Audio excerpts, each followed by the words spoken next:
ಕನ್ನಡ ಪರ, ಕನ್ನಡಿಗರ ಪರ, ಕರ್ನಾಟಕ ಪರ ಅಂತ ಬಾಯ್ ಬಾಯ್ ಬಡ್ಕೊತಾರೆ. ಶುದ್ಧ ಸುಳ್ಳು. ನಮಸ್ಕಾರ ಕನ್ನಡಿಗರೇ.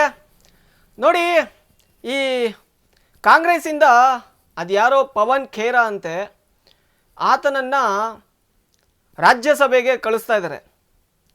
ಈತ ಯಾರು? ಕರ್ನಾಟಕಕ್ಕೂ ಇವನಿಗೂ ಏನು ಸಂಬಂಧ? ಹೋಗಲಿ, ಕನ್ನಡ ನೆಲದ ಗಂಧ ಗಾಳಿಯಾದರೂ ಈತನಿಗೆ ಗೊತ್ತಿದೆಯಾ? ಕರ್ನಾಟಕದ ಸಮಸ್ಯೆ ಅಥವಾ ಕರ್ನಾಟಕದ ಅಭಿವೃದ್ಧಿ ಬಗ್ಗೆ ಧ್ವನಿ ಎತ್ತಲು ಇಲ್ಲಿನ IE ಏನಾದರೂ ಬರುತ್ತಾ ಯಪ್ಪನಿಗೆ? ಕಾಂಗ್ರೆಸ್ ಸರ್ಕಾರ ಇದಕ್ಕೆ ಉತ್ತರ ಕೊಡಬೇಕು. ಕನ್ನಡಿಗರೇ ನೋಡಿ, ಹಿಂದೆ ಒಮ್ಮೆ ಈ BJP ಸರ್ಕಾರದವರು ಆಡಳಿತದಲ್ಲಿದ್ದಾಗ ನಿರ್ಮಲಾ ಸೀತಾರಾಮನ್ನು ಹಾಗೂ ವೆಂಕಯ್ಯ ನಾಯ್ಡು ಅವರನ್ನು ಇದೇ ರೀತಿ ರಾಜ್ಯಸಭೆಗೆ ಕಳಿಸಿದ್ರು. ಆಗ ಅಪೋಸಿಷನಲ್ಲಿ ಇದೇ ಕಾಂಗ್ರೆಸ್ ಸರ್ಕಾರ ಇತ್ತು.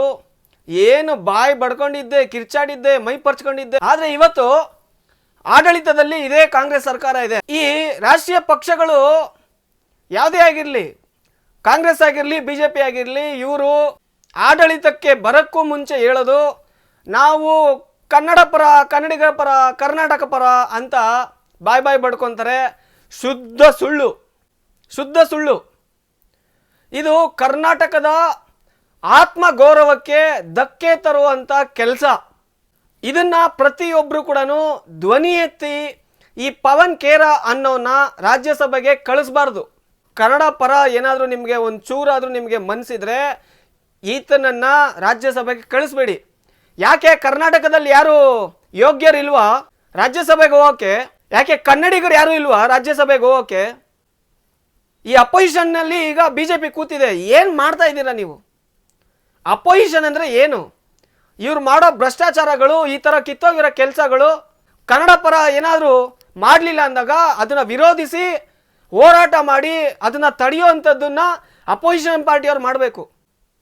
ದಯವಿಟ್ಟು ನಾನು ಕೇಳ್ಕೊಳ್ಳೋದೇನು ಅಂದರೆ, ಅವನು ಯಾರು ಪವನ್ ಖೇರಾ ಅವ್ರನ್ನ ದಯವಿಟ್ಟು ಸ್ಟಾಪ್ ಮಾಡಿ. ಎಷ್ಟು ಜನ ಕನ್ನಡ ಪರ ಹೋರಾಟಗಾರರು ದಶಕಗಳಿಂದ ಹೋರಾಟಗಳನ್ನ ಮಾಡಿಕೊಂಡು ಕನ್ನಡನ ಉಳಿಸ್ಕೊಂಡು ಬರ್ತಾ ಇದ್ದಾರೆ.